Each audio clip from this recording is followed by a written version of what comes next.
Mbanje kubasuhuza mu izina rya Yesu Kristo. Imana ibahereze umugisha. Ni wa mwanya wo kumva ijambo ry'Imana mukurikirana muri benshi. Tuzi ko muri kumwe natwe igihe cyose.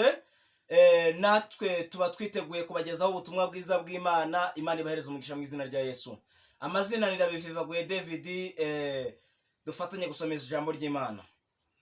Tujye gusoma Abakolosayi ibice byaho 4 umurongo wa 2.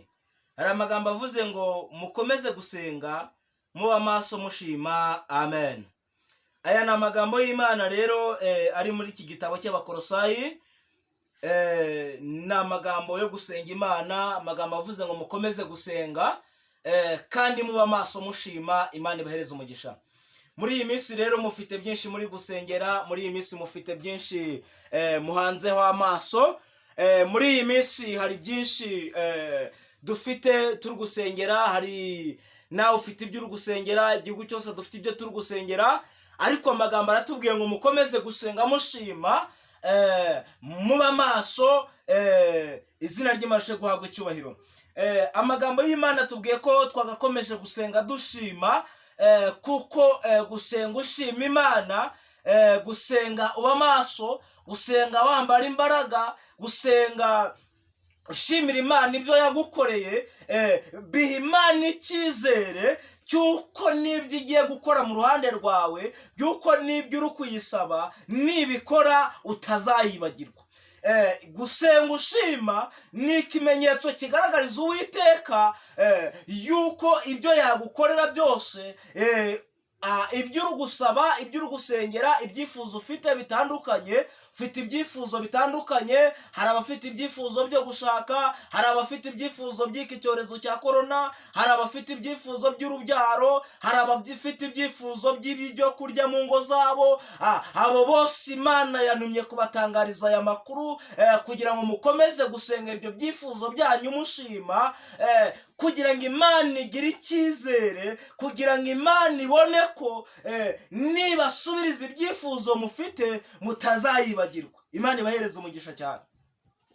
Imana yantumye kubabwira aya makuru, Imana inuma kubabwira aya magambo. Mufite ibyifuzo aho uri hose, waba uri muri aka karere, waba uri muri uyu mujyi wa Kigali, waba uri mu ntara runaka, waba uri hanze y'igihugu, wowe uri bubone iyi message, uri bubone ubu butumwa, urasabwa kugira ngo ukomeze gusenga ushima Imana, usengera ibi byifuzo ufite, usengera ibi bigeragezo bikugose, umaze iminsi ubona hari ibintu bitakoroheye. Imana ibahereze umugisha cyane. Ariko ibi bintu ni murasengera ni ibintu bimaze igihe birakarande ku buzima bwawe. Umaze igihe kinini usengera icyifuzo cy'uko Imana yagukura ku bugumba. Umaze igihe usenga icyifuzo, ufite icyifuzo cy'uko Imana yagukorera ubukwe. Ibi byifuzo ufite rero byose bitandukanye, ufite icyifuzo cy'uko Imana yaguha akazi. Ijwi ry'Imana riragutangarije ngo ryambwiye ngo nkubwire ngo nubwo ufite ibi byifuzo bitandukanye, nubwo uri muri yisaba ibintu bitandukanye, yisabe ariko unashima, kugira ngo bize kuyiha icyizere cyuko nibyo uri kuyisaba nibikora bitazagutera kuyivaho. Imana iguhereza umugisha mu izina rya Yesu Kristo. Tugiye kugufasha gusenga Imana kugira ngo uku gusenga kwawe wireme mu ishimwe rikomeye. Wumve ko iby'Imana yakoze, banza uyishimira ibintu yagukoreye, kugira ngo biyitere imbaraga zo kugira ngo ikore ibyawe byihuse, kuko iri bubone yuko ninabigukorera utazayivaho. Imana iguhereza umugisha aho uri hose rero, waba uri umukobwa, waba uri umudamu, waba uri umusore, waba uri umugabo, muri ingeri zitandukanye, mwese mukomeze gusenga mushimira Imana, mubwira Imana muyishimira ko hari aho yabakuye. Mufite amateka, mufite ibimenyetso byinshi by'ahantu Imana yakuye ubuzima bwanyu. Imana ibahereze umugisha cyane. Twagiye tubona abasenga bashima, Imana igenda ibagirira neza cyane. Nawe ubwawe rero uramutse usenze ushima Imana. Ndibuka umugabo Yobu, ubwo yari ari mu bigeragezo bikomeye, ubwo yumvaga ibibazo bimurenze, yaruhishiyeho gusenga ashimira Imana aho yamukuye. Arushaho gusenga ashima, abwira bigera aho imiryango ye imuvaho. urugo n'amatungo byose birashira, urubyaro rurashira, inshuti zimuvaho, asigara nta kintu na kimwe afite, ariko akomeza ijambo ryitwa gusenga, ashima Imana, akomeza kubwira Imana ngo naho nashira mu mwuka, naho nta butabazi ntazigera mbona, icyo niringiye nzi ko umwami Imana ashoboye byose. Nawe yiharira ibyawe, wumve ko ibyawe byose ibishoboye. Ndagutangariza aya magambo, ndakubwira aya makuru Uwiteka Imana yavuganye nanjye. Arambwira ngo mbabwire ngo nubwo muri gusenga, nubwo muri kuyihamagara, nubwo muri kuyibwira ibibazo mufite, ariko mubanze muyishimire ahantu yabakuye. Mwere kuba mu gihe cyo kuyisaba gusa, mwere kuba mu munyenga bwo gutegereza amasezerano Imana yavuganye namwe. Mubanze muyishimire ibyo yabakoreye. Uhereye mu bwana bwanyu mufite amateka Imana ahantu Imana yabakuye. Hari abantu bagenda batanga ubuhamya bw'ibyo Imana yagiye ibakorera, ariko namwe mufite ubuhamya mwabwira abandi bwakomeza abandi, aho kugira ngo mukomeze mugire amaganya menshi. Ndagutangariza ngo nubwo umaranye igihe agahinda, wikwita ku gahinda ufite, wikwita ku bibazo ufite, wikwita ku rugendo rwawe rw'uko wumva ko hari aho washizwe n'imiryango hatari heza. Yemwe wabuze amafaranga, wumva ko nawe ubwawe nta buzima ufite, ariko uyu mwanya natumwe kugutangariza aya makuru.